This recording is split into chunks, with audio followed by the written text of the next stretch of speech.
یہ سلیمان علیہ السلام کا ذکر ہے، وہ داؤد علیہ السلام کے وارث تھے، بیٹے تھے، اور انہیں پرندوں کی بولیاں سکھائی گئی۔ جنات اور انسانوں کے لشکر کا ایک فوجی ڈسپلن کے ساتھ ان کے پاس حاضر رہتے تھے۔ وہ جو ان کا لشکر تھا نا، اس میں انسان بھی تھے، جن بھی تھے، اور اس کے اندر پرندے بھی تھے۔ ان کا لشکر تھا، وہ ہمیشہ ان کے پاس رہتے تھے۔ حضرت سلیمان علیہ السلام گزر رہے تھے تو ایک مقام سے آپ گزرے جہاں چیونٹیاں بڑی کثرت کے ساتھ تھیں۔ تو ایک چیونٹی جو ان چیونٹیوں کی سردار تھی، ان چیونٹیوں کی بڑی تھی، اور مفسرین کرام نے یہ بھی لکھا ہے کہ وہ تھی بھی ایک آنکھ اس کی کوئی نہیں تھی، ایک ٹانگ اس کی کوئی نہیں تھی، لیکن اس حال میں بھی وہ چیونٹی جو تھی وہ چیونٹیوں کی قیادت کر رہی تھی۔ تو حضرت سیدنا سلیمان علیہ السلام کا لشکر جب وہاں سے گزرا تو وہ کہنے لگی یا ایھا النمل ادخلوا مساکنکم، کہنے لگی چیونٹیوں اپنے بلوں میں گھس جاؤ، کہیں ایسا نہ ہو کہ سلیمان علیہ السلام کا لشکر بے دہانی میں، سلیمان کا لشکر توجہ نہ کرے اور تمہیں پاؤں کے نیچے مسل دے، لہذا اس طرح کرو کہ تم اپنے اپنے بلوں میں گھس جاؤ۔ حضرت سلیمان ابھی 3 میل دور تھے، تمام مفسرین نے لکھا ہے 3 میل دور تھے، تو وہاں سے چیونٹی بول لی تو قرآن کہتا ہے کہ حضرت سلیمان اس کی بات سن کے ہنس پڑے، فتبسم ضاحکا، آپ اس کی بات سن کے ہنس پڑے۔ تو اللہ تبارک و تعالیٰ نے اس بات کا ذکر قرآن مجید میں فرمایا، اس پر کئی کچھ لکھا ہے۔ اسی طرح سے ایک بات اور لکھی ہے ہمارے مفسرین نے کہ حضرت سلیمان ایک دن اسی طرح نکلے، قحط پڑ گیا تھا، بارش نہیں ہوتی تھی، تو حضرت سلیمان باہر میدان میں نکلے دعا کرنے کے لیے، خشک سالی تھی، تو جب آپ گئے تو ایک چیونٹی اپنے پر پھیلا کے دعا مانگ رہی تھی،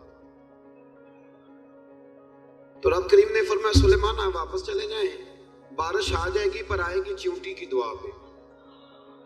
تو حضرت سلیمان نے عرض کی مولا میں بھی تو اتنا لشکر لے کے آیا ہوں نا، تو چلو ہمیں بھی دعا کر لینے دے، تو وہ چیونٹی کی دعا پہ برسا دینا پر دعا کر لینے دے۔ فرمایا نہیں آپ واپس جائیں، دعا نہ مانگے۔ یا اللہ کیوں؟ فرمایا چیونٹی کا دل ٹوٹ جائے گا، وہ تو کہے گی کہ یہ سلیمان کی لشکر دعا پہ پھر بارش آئی ہے، تو آپ نہ کریں تاکہ اس کے دل میں یہ بات رہے کہ نہیں میرے رب نے میری دعا پہ بارش فرمائی۔ آپ جائیں، آج بارش آئے گی پر آئے گی چیونٹی کی دعا پہ۔ تو جو چیونٹی بارش کی دعا کرے قوم کے لیے، اللہ اگر اس کا ذکر قائم رکھتا ہے تو جو اپنی قوم کے لیے ہدایت کی دعا کرے، اور کبھی کبھی گردن جھکا کے دیکھا کرو کہ دل میں رسول اللہ کی امت کا درد کتنا ہے۔ اگر کہیں حضور کی امت کا درد ہے تو پھر انشاءاللہ ذکر قیامت تک باقی رہے گا، پھر انشاءاللہ قیامت تک آنے والی نسلیں بھی آپ کا ذکر کرے گی اگر حضور کی امت کا درد سینے میں موجود ہے۔ اسی طرح سے پھر حضرت سلیمان کے لشکر میں نا ایک ہدہد نامی پرندہ بھی تھا، لشکر کا کارکن تھا پرندہ، ہدہد غائب تھا۔ تو حضرت سلیمان کہنے لگا کدھر گیا وہ ہدہد، نظر نہ آج آیا سخت سزا دوں گا، یہاں تو کوئی اچھی خبر لائے گا، چونکہ وہ ہدہد پرندہ جاتا تھا تو خبریں لا کے دیتا تھا، ورنہ سزا دوں گا۔ اتنی دیر میں ہدہد بھی آ گیا۔ تو یہ پرندے جو کارکن ہوتے ہیں بڑے سیانے ہوتے ہیں، کبھی بندہ ناراض ہو تو صحیح خبریں لے آتے ہیں، تو صحیح خبر لے کے آ گیا، آتے ہی آ کے بیٹھا، تو اس نے حضرت سلیمان علیہ السلام نے کہا کہاں تھے؟ عرض کرنے لگا حضور میں ملک سبا گیا تھا، وہاں ایک عورت حکمرانی کرتی ہے، اس کا نام بلقیس ہے، بہت بڑے تخت پہ بیٹھتی ہے، 80 گز اس کا تخت لمبا ہے، 40 گز چوڑا ہے، اور شاید 80 من کے 80 ٹن اس کا وزن ہے۔ تو حضور وہ سورج کو پوچھتے، حضرت سلیمان نے فوراً خط لکھا، فرمایا جا کے اسے میرا خط دے دو کہ یہاں تو کلمہ پڑھ کے ہماری فرما بردار بن جائے، ورنہ تیار ہو جائے، جو اللہ کے غیر کو پوچھتے ہیں ہم ان کے خلاف جنگ کریں گے۔ وہ جب لے کے گئے نا خط، یہ حدود گیا تو وہ میٹنگ کر رہی تھی، اس کے وزیر مشیر سارے بیٹھے تھے، اس نے جا کے خط پھینک دیا ملکہ بلقیس کی جھولی میں، اس نے خط پڑھا تو ڈر گئی، وزیروں کو بلایا۔ حضرت سلیمان، قرآن کہتا ہے حضرت سلیمان نے کہا تھا خط پھینک کے نا تو سائڈ پہ ہو کے سننا وہ کیا کہتے ہیں۔ بندوں کے لیے منع ہے، پرندوں کے لیے جائز ہے، بندوں کے لیے منع ہے سائڈ پہ ہو کے سننا، ہاں جس کی جاسوسی کی ڈیوٹی ہو، کفر کی جاسوسی، اس بندے کے لیے بھی جائز ہے۔ تو یہاں ایک تو وہ پرندے تھے، دوسرا کفر کی جاسوسی کر رہے تھے. سائڈ پہ ہو کے سننے لگے تو ملکہ بلقیس کہنے لگی اب کیا کرنا ہے، یہ خط آیا ہے. تو وہ کہنے لگے ہم تیار ہیں، آپ حکم کریں، ہم لڑنے کو تیار ہیں، لڑیں گے. وہ کہنے لگی نہیں تیزی نہ دکھاؤ. قرآن مجید کہتا ہے کہ وہ کہنے لگی جب لڑائیاں ہوتی ہیں تو شہر تباہ ہوتے ہیں، ملک کھنڈر بن جاتے ہیں، لڑائی مسئلے کا حل نہیں ہے. انہوں نے کہا کہ میں نبی ہوں. ایک دفعہ آزما لیتے ہیں کہ نبی ہیں کہ نہیں، معاذ اللہ آزما لیتے ہیں. کہا کیسے؟ کہنے لگی تحفے تحائف بیچتے ہیں، اگر مال پر دل للچا گیا تو پھر نبی نہیں بادشاہ ہے، اور اگر مال پر دل للچایا نہ تو پھر اللہ کے کامل بن گئے. یہ فرق اس نے اس وقت بیان کیا. اس نے 500 کنیزیں، 500 غلام، بڑے شاندار لباس پہنا کے، 500 گھوڑا بڑا تگڑا، اس کے اوپر مال و اسباب رکھ کے تیاری کرا کے حضرت سلیمان کی طرف بھیجا. خود پہلے سے خبر لے کے آ گیا. حضور اس نے یہ پروگرام بنایا ہے. وہ جب آیا سارا کچھ تو حضرت سلیمان دیکھ کے جلال میں آ گئے. فرمانے لگے اسے جا کے کہہ دو تو مجھے کیا تحفے بھیجے گی، میرے رب نے مجھے مالا مال فرمایا ہوا ہے، نے مالا مال کیا میرے مالک نے. جا اسے جا کے کہہ تو کیا تحفے دے گی. جب رب دیتا ہے تو پھر کوئی کمی نہ وہ نہیں چھوڑتا. بندے کیا دے سکتے، بندے تو بیچارے 10 دے کے تو 10 دن ان کی آنکھیں نہیں کھلتی. فرمایا مجھے اللہ نے جو دیا ہے کیا بات ہے اس کے دینے کی. تو فرمایا اسے کہو یا فرما بردار ہو کے آ جائے یا جنگ کے لیے تیار ہو جائے، ہم اسے اس کے شہر سے ذلیل کر کے نکال دیں گے. اس نے جا کے جب پیغام دیا تو اور ان لوگوں نے بھی آ کے بتایا کہ وہاں تو ہم عجیب منظر دیکھ کے آئے ہیں کہ جانور بھی ہاتھ باندھے کھڑے ہیں، وہاں تو جنات، سرکش جنات کھڑے. وہ بادشاہ نہیں، وہ نبی ہیں. وہ جو 500 غلام اور 500 کنیزیں گئی تھی، حوال سنایا آ کے. تو ملکہ بلقیس نے پھر خط لکھا کہ میں فرما بردار ہو کے آ رہی ہوں. مانا کیا ہے، میں کلمہ پڑھنے کے لیے آ رہی ہوں. تو حضرت سلیمان نے کہا بھئی اب اس طرح کرو، ذرا فرش بچھاؤ. انہوں نے فرش بچھایا، اس طرح کا کہ اوپر فرش تھا، نیچے مچھلیاں تیر رہی، لگ رہا تھا دریا ہے. ڈیوٹی لگا دی، جنات نے بچھا دیا. ادھر حضرت سیدنا سلیمان فرمانے لگے اب چونکہ مان کے آ رہی ہے تو اسے اپنی نبوت کی علامتیں بھی دکھانی ہیں. اس نے تخت بڑا شاندار بنوایا تھا، اور خواتین میں جو عادتیں خواتین والی ہوتی ہیں وہ جاتی نہیں. وہ 7 کمروں میں نا پیچھے اپنا تخت رکھ کے تو 7 دروازے بند کر کے آئی. اس زمانے میں ایک رواج تھا، وہ زلیخا نے بھی 7 دروازے مکفل کے ایک رواج تھا.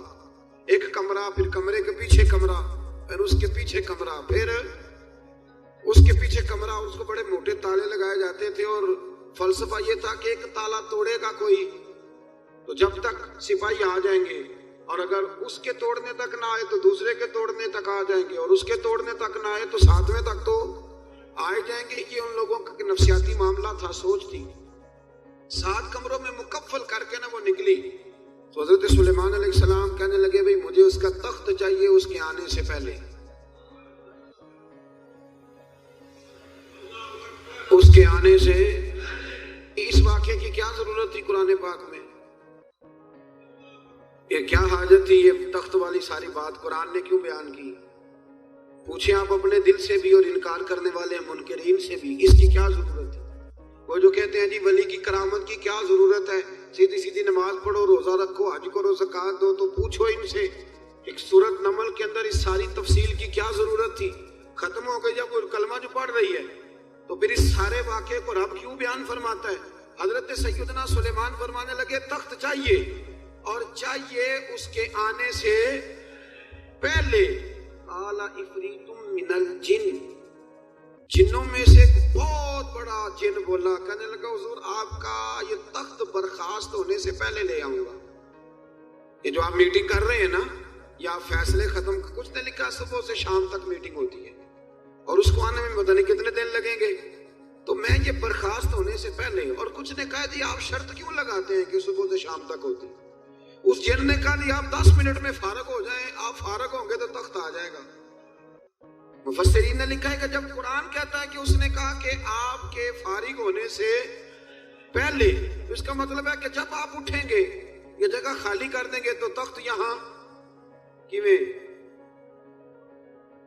ہزاروں میل کا فاصلہ ہے، آ جائے گا. پر ہوائی جہاز پہ کارگو کرا کے، جی DHL کے ذریعے کیسے آئے گا؟ وہ آئے گا تو بس آئے گا تو حضرت سلیمان کی تو بادشاہت تھی نا زمانے پہ، فرمانے لگے نہیں نہیں تو لیٹ ہے، تو لیٹ ہے، تو ہمیں جانتا ہی نہیں، اے ٹو سیٹ تے پکھڑا کوار گندر، اسی اور بھی بوٹیاں جاننے ہاں، یہ تو لیٹ ہے، ابھی ہماری طاقت اس سے زیادہ ہے۔ بڑی کمال بات لکھی ہے لکھنے والوں نے، ایک مفسر نے لکھا ہے کہ ابھی حضرت سلیمان نے غلاموں سے منگوایا ہے، اپنی بات کوئی نہیں کی، یہ حال ہے ان کے غلاموں کا، تو سردار کا عالم کیا ہوگا؟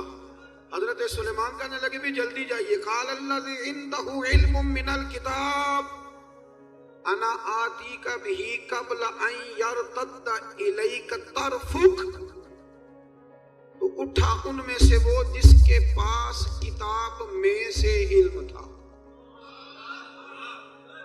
ساری کتاب کا بھی نہیں، علم من الکتاب، کتاب، وہ اٹھے جن کے پاس کتاب میں سے علم تھا، تو وہ اٹھ کے کہنے لگے حضور میں لے آؤں گا، کب؟ آپ کے آنکھ جھپکنے سے، نہیں آنکھ جھپکنے سے، بندہ تھا جن تھا، جن کی تو بات مانی نہیں انہوں نے، کیا کہا؟